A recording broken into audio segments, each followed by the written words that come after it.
नमस्कार, मैं हूं सौरभ द्विवेदी और आप देख रहे हैं जनाक्रोश। आज हमारे साथ हैं 159 बिलग्राम मल्लावा से आम आदमी पार्टी के प्रत्याशी दीपक पटेल जी। हम उनसे बातचीत करेंगे और जानेंगे आखिर वो चुनाव में किन मुद्दों पर जनता के बीच जा रहे हैं और किस प्रकार से उनका जनसंपर्क चल रहा है। दीपक जी, आपका स्वागत है हमारे चैनल पर। धन्यवाद सभी साथियों को। मैं सबसे पहले आपसे यही जानना चाहता हूं कि आप चुनाव में आम आदमी पार्टी के प्रत्याशी हैं, तो किन मुद्दों के साथ जनता के बीच जा रहे हैं? सबसे बड़ा मुद्दा ये है कि आज आजादी के 75 साल हो गए हैं। 75 साल से किसी भी राजनीतिक पार्टी ने जनता को उसके मत की ताकत नहीं बताई। माननीय अरविंद केजरीवाल जी ने जो आज हमारी दिल्ली के अंदर जो मतदान हुआ 2012, उसके बाद में आज दिल्ली की जनता को उसके मत की ताकत का एहसास हुआ कि हमारे मत की ताकत क्या थी। मत की ताकत हराना जिताना नहीं है, मत की ताकत है व्यवस्था बदलना। माननीय अरविंद केजरीवाल जी ने 8 साल में दिल्ली के अंदर ऐसी कोई सुविधा नहीं बाकी रह गई है आम आदमी के लिए जो रह गई हो। आज आजादी के 75 साल में उत्तर प्रदेश में ऐसी कोई सुविधा नहीं है जो मिल गई हो। तो हमारी जो लड़ाई है वो बिजली, पानी, शिक्षा, स्वास्थ्य, रोजगार की है।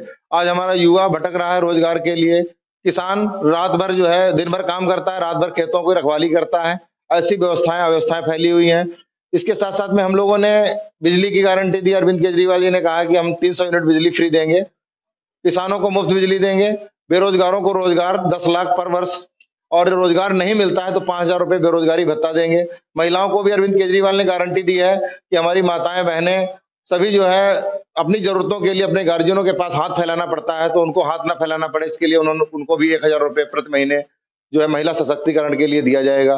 तो इन मुद्दों को लेकर के हम लोग इस मैदान में आए हुए हैं। साथ ही साथ मैंने 11 मैनिफेस्टो विधानसभा की जनता को अपनी तरफ से भी दिया है। यदि हमारी मल्लावा बिलग्राम विधानसभा की जनता हमें विधायक चुन करके भेजती है तो मैं इस विधानसभा की जनता को मैंने 11 मैनिफेस्टो दिए हैं। एक जो सबसे बड़ी समस्या आ रही है किसानों के लिए, किसान दिन भर खेतों में काम करता है और रात भर रखवाली करता है। मैंने रात में जब मैं निकला, इतनी कड़ाके की ठंड में हमारे किसान भाई जो है खेतों पर संघर्ष करते हैं, तो उनके लिए मैंने 90 दिनों के अंदर गारंटी दी है कि घुमंतु जानवरों से उनकी समस्या का निजात दिलाया जाएगा। विधानसभा के अंदर 3 अच्छे स्कूल होंगे जिसमें गरीब निर्धन बच्चों को अच्छी शिक्षा दी जा सके। और यही नहीं, हमने जो है विधानसभा की गरीब कन्याओं की शादी के लिए जो है विवाह घर होंगे जिसमें कोई उनको पैसा चार्ज देना नहीं पड़ेगा। तो इस तरह से मैंने 11 मैनिफेस्टो जो है विधानसभा के लिए दिए हुए हैं, जो कि मैंने स्टाम्प पर लिख करके दिया हुआ है। अच्छा, आप दिल्ली मॉडल की बात कर रहे हैं। अरविंद केजरीवाल जो दिल्ली में सत्ता है उनकी, उस मॉडल की बात कर रहे हैं। देखिए, दिल्ली एक केंद्र शासित राज्य है और यूपी बहुत बड़ा राज्य है और ये केंद्र शासित भी नहीं है, ये पूर्ण राज्य है। तो दिल्ली जैसी सुविधाएं, और दिल्ली महानगर भी है, तो दिल्ली जैसी सुविधाएं उत्तर प्रदेश में उपलब्ध करवा पाना कहां तक मुमकिन होगा? उन जिन मुद्दों पर आप चुनाव लड़ रहे हैं उनको पूरा कर पाना कहां तक संभव होगा, कैसे संभव होगा? सबसे बड़ी बात यह है कि आपको मैं बताना चाहूंगा कि उत्तर प्रदेश से बड़ा है तो यहाँ का बजट भी बहुत बड़ा है। दिल्ली का बजट 60,000 करोड़ है, वहां की जनसंख्या लगभग 2 करोड़ से ऊपर है। उत्तर प्रदेश की जनसंख्या 22 करोड़ है, यहाँ का बजट 6 लाख करोड़ है। तो यहाँ पर जो वहां हो सकता है वो सारा कुछ यहाँ भी पॉसिबल है, कुछ भी असंभव नहीं है। बट ये है कि हमारी जो राजनीति में सबसे बड़ी चीजें हैं कि जो बजट पास होता है, जो 6 लाख करोड़ है, इसमें 2 लाख करोड़ नेता और अधिकारियों की जेब में पहुंच जाता है। जैसा कि हम लोगों ने एक एग्जाम्पल भी करके दिखाया, एक कांग्रेस सरकार का फ्लाईओवर पास हुआ था, उस फ्लाईओवर का 300 करोड़ बजट था, उसको हम लोगों ने 150 करोड़ रुपए में बना के दिया। तो इससे जाहिर होता है कि जितने भी बड़े टेंडर उठते हैं वहां पर बड़े पैमाने का जो है नेता और अधिकारी मिलकर के घोटाला करते हैं। वो घोटाला का पैसा यदि जनता के पास पहुंचेगा तो हर एक खुशी उत्तर प्रदेश की भी जनता को मिल सकती है। और यहाँ पर वहां तो हम लोग बंधे हुए हैं, यहाँ पर हम लोग बंधे नहीं होंगे। ये लोग शिक्षा की बात करते हैं, बजट खर्च करते हैं 5%, हम लोग शिक्षा की बात करते हैं, बजट खर्च करते हैं 30%। तो 5 साल के अंदर कोई ऐसा स्कूल नहीं बचेगा जो एक मॉडल स्कूल बनके तैयार ना हो जाए और हमारे गरीब निर्धन बच्चों को अच्छी शिक्षा न मिल सके। अच्छा, जो भी भाजपा है या अन्य दल हैं, उनकी तरफ से ये भी कहा जा रहा है कि इतनी सारे चीजें अरविंद केजरीवाल मुफ्त में देने की बात कर रहे हैं, तो इतना सारा पैसा आएगा कहां से? आखिर कहां से ये पैसा जनरेट करके जनता तक पहुंचाया जाएगा? हर चीज मुफ्त कैसे दी जा सकती है? देखो, मैं आपको बताना चाहूंगा ना, सबसे बड़ी चीज है कि भ्रष्टाचार को रोक करके जनता को सब कुछ दिया जा सकता है। यहाँ 22 करोड़ आबादी का हक 2200 लोगों के पास पहुंचता है। दिल्ली के अंदर 2 करोड़ आबादी का जो मतलब वहां का जो बिल है, बजट है जो, वो जनता के बीच पहुंचता है। इसलिए यहाँ की जनता को कुछ नहीं मिल पाया और वहां की जनता को सारी सुविधाएं, सारी सुख सुविधाएं मिल गई। और यहाँ पर भी सब दिया जा सकता है, कुछ भी ऐसा नहीं है, क्योंकि नेताओं की 4,000 यूनिट बिजली फ्री है और हमारी जनता को 300 यूनिट बिजली फ्री मिलती है तो उसमें कोई गुनाह नहीं है। वो जनता का पैसा है, जनता को वापस किया जाए तो ज्यादा बेहतर रहेगा और हमारे जो लोग हैं उनकी जो समस्याएं हैं उनका समाधान किया जा सकता है। हमारी जनता का समस्या का समाधान इसी आधार पर किया जा सकता है। जो दिल्ली के मुख्यमंत्री हैं, आपकी पार्टी के मुखिया हैं अरविंद केजरीवाल, वो उत्तर प्रदेश में कहीं दिखाई नहीं पड़ रहे हैं। उनकी ना कहीं रैली हुई है, ना कहीं वो आ रहे हैं, हमें अभी तक नज़र में नहीं आया है। तो क्या वो सक्रिय रूप से उत्तर प्रदेश की राजनीति में नहीं उतर रहे हैं, नहीं आ रहे हैं? ये तो बात हम लोग नहीं कह सकते हैं क्योंकि अभी जो चुनाव हुआ है, वहाँ पर हमारी पार्टी एक अच्छे मतलब मुकाम को हासिल किया है। अरविंद केजरीवाल का मॉडल ही पर्याप्त है। वो हमने रोकने के लिए माफी चाहते हैं। हमने इसलिए पूछा क्योंकि वो पंजाब में दिखाई पड़ रहे हैं, लेकिन यूपी में अभी तक वो दिखाई नहीं पड़े।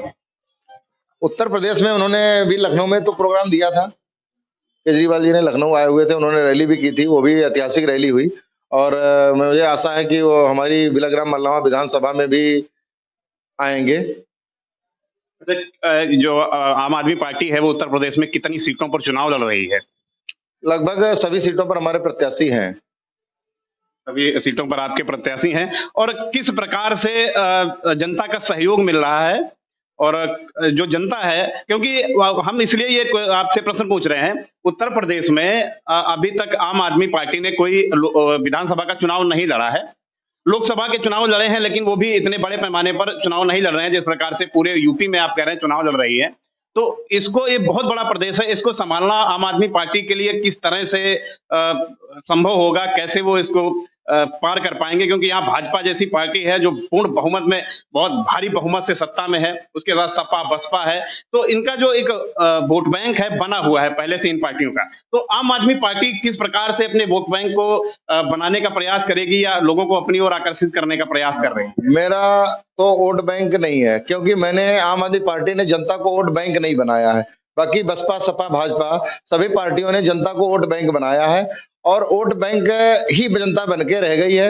हम लोगों ने जनता को सुविधाएं दी है तो सुविधाओं के आधार पर आज हम जब गांव में जाते हैं तो बड़ी खुशी होती है कि वो उनके बच्चे जो आज लुधियाना में हो, दिल्ली में हो, पंजाब में हो, कहीं पर भी हो, वो आज फोन करते हैं मम्मी पापा सब लोग आम आदमी पार्टी झाड़ू में ही मतदान करना। तो उन लोगों का जो सहयोग हम लोगों को मिला है तो ये बहुत ही अच्छा सहयोग है। वो वहां के मॉडल की सराहना कर रहे हैं कि वो अरविंद केजरीवाल ने ऐसा करके दिया है।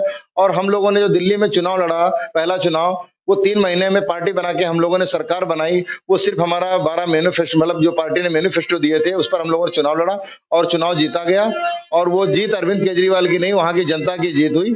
और यहाँ की भी जनता उस मॉडल को देख करके पूरी तरह से जो है बहुत ही उत्सुक है और मुझे आशा है कि उत्तर प्रदेश में भी बड़े पैमाने पर बदलाव आएगा और हमारी बड़े पैमाने पर सीटें निकलेंगी। आम आदमी पार्टी उत्तर प्रदेश में अरविंद केजरीवाल के चेहरे पर चुनाव लड़ रही है, संजय सिंह के चेहरे पर चुनाव लड़ रही है, या कोई चेहरा अभी तक डिसाइड नहीं हुआ? देखो, अब जो जनता के सदन से लेकर के सांसद तक वो आवाज उठाने वाले संजय सिंह आज उत्तर प्रदेश के सभी बड़े बड़े राजनीतिक दलों की धज्जियां उकेड़ के रख दी है। क्यों? क्योंकि जो सच्चाई है उसको जो है झुठलाया नहीं जा सकता है। हम लोग सच्चाई के साथ हैं, बाकी सब जुमला बेच रहे हैं। ठीक है दीपक जी, आपका बहुत बहुत धन्यवाद समय देने के लिए और हमारी तरफ से आपको शुभकामनाएं। धन्यवाद। ये आम आदमी पार्टी के 159 बिलग्राम मल्लावा से प्रत्याशी दीपक पटेल जी हमारे साथ थे। उन्होंने अपनी बातें जनाक्रोश के माध्यम से आप सब लोगों के सामने रखी। आप लोग बने रहिए हमारे साथ, देखते रहिए जनाक्रोश। हम आप तक ऐसी खबरें, प्रत्याशियों के इंटरव्यू और आम जनता की राय आप तक पहुंचाते रहेंगे। तब तक के लिए धन्यवाद, नमस्कार।